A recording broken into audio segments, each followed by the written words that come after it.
বটদ্ৰাৰ পুণ্য শুল্ক অহিল্যাবাই হোলকাৰ দেৱীৰ ৩০০তম জয়ন্তী অনুষ্ঠান। নগাঁও জিলাৰ বটদ্ৰাত আজি ১ জুন দেওবাৰে দিনৰ ১১ বজাত পুণ্যশ্লোক অহিল্যাবাই হোলকাৰ দেৱীৰ ৩০০তম জয়ন্তী অনুষ্ঠান অনুষ্ঠিত কৰা হয়। ডুমডুমীয়া মণ্ডলৰ উদ্যোগত জামতলস্থিত বটদ্ৰা সত্ৰ সমবায় লিমিটেডৰ প্ৰাংগণত পুণ্য শুল্ক অহিল্যাবাই হোলকাৰ দেৱীৰ ৩০০তম জন্মজয়ন্তী উপলক্ষে জীৱন আলোকপাত এটি অনুষ্ঠান অনুষ্ঠিত হয়।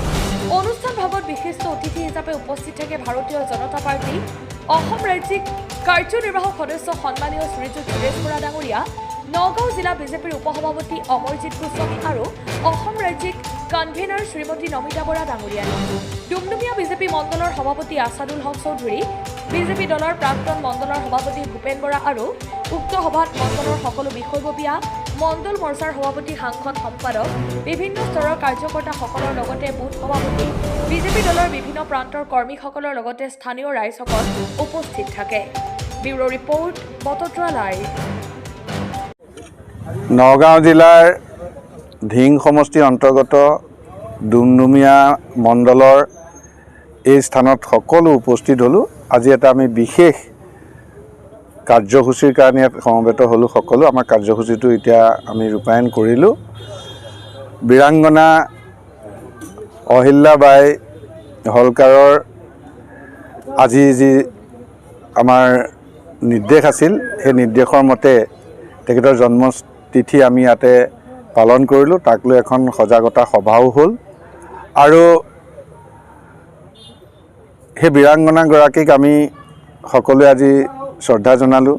বিভিন্নজনে বক্তব্যৰে তেখেতৰ জীৱন প্ৰণালী সম্পৰ্কত, তেখেতে কেনেকৈ এগৰাকী মহিলা হৈ কেনেকৈ তেখেতে ৰাজ্য চলাইছিল, ৰাণী হিচাপে তেখেতে ৰাজসিংহাসনত বহি কেনেকৈ ৰাজ্য চলাইছিল আৰু কেনেকৈ ৰাজ্য প্ৰসাৰ কৰিছিল, সুশাসন কৰিছিল, লগতে তেখেতৰ সেই সময়তে আপোনাৰ কেনেকৈ এটা ব্যৱসায়িক মানসিকতা আছিল আৰু সনাতন ধৰ্মৰ প্ৰতি তেখেতৰ যি ভক্তি আৰু ভাল ভাৱ আছিল, তেখেতে যেনেকৈ মঠ মন্দিৰসমূহ ধুনীয়াকৈ এটা পুনৰ জীৱিত কৰিছিলে, কথাখিনি ইয়াতে খুব পুংখানুপুংখভাৱে আলোচনা হৈছে। গতিকে আমি সেয়ে আজি ইয়াত উপস্থিত হ'লোঁ আৰু আমি আশা কৰিম আমাৰ আহি থকা প্ৰজন্মই সমাজৰ কাৰণে কাম কৰিব, দেশৰ কাৰণে কাম কৰিব।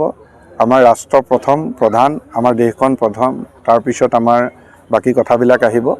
গতিকে সেই কথা বতৰাবিলাকৰ কাৰণে আজি আমি ইয়াত উপস্থিত হৈছিলোঁ। হয়, আজি 55 নং ঐতিহাসিক ধিং সমষ্টিৰ অন্তৰ্গত আমাৰ ৰাণী অহিল্যাবাইৰ ৩০০ বছৰীয়া জন্ম জয়ন্তী উদযাপন কৰা হয়।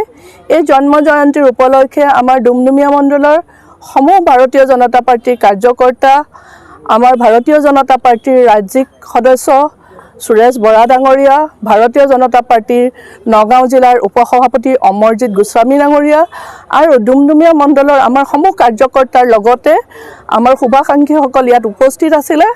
আমি ৰাণী অহিল্যাবাইৰ জীৱন দৰ্শনৰ ওপৰত আলোকপাত কৰাৰ এটাই উদ্দেশ্য যে আমাৰ দেশৰ জনপ্ৰিয় প্ৰধানমন্ত্ৰী নৰেন্দ্ৰ মোদী ডাঙৰীয়াৰ যি সপোন এক ভাৰত শ্ৰেষ্ঠ ভাৰত, সেই উদ্দেশ্যৰে আমি আজি ইয়াতে ৰাণী অহিল্যাবাইৰ জীৱন দৰ্শনৰ ওপৰত আলোকপাত কৰিলোঁ আৰু আমাৰ মাননীয় মুখ্যমন্ত্ৰী হিমন্ত বিশ্ব শৰ্মা ডাঙৰীয়াৰ যি নীতি আদৰ্শ বা উৎসাহ আমাৰ মহিলাসকলক আগুৱাই নিয়াৰ, সেই ৰাণী অহিল্যাবাইৰ জীৱন দৰ্শনৰ পৰা আমি মহিলাসকলে উদাহৰণ হিচাপে লৈ যাতে আমি আগুৱাই যাব পাৰোঁ, সেয়ে আমাক ভাৰতীয় জনতা পাৰ্টীৰ ৰাষ্ট্ৰীয় নেতৃত্বৰ এটা কাৰ্যক্ৰম আছিলে যে গোটেই ভাৰতবৰ্ষতে এই কাৰ্যক্ৰম উদযাপন কৰা হৈছে আৰু সেই উদ্দেশ্যে আজি ডুমডুমীয়া মণ্ডলত খুব সৰ্বাংগ সুন্দৰ এখনি আমাৰ আলোচনা চক্ৰ হ'ল। ইয়াতে সকলো কাৰ্যকৰ্তা উপস্থিত আছিলে। ময়ো আহি গুৱাহাটীৰ পৰা উপস্থিত হৈছিলোঁ।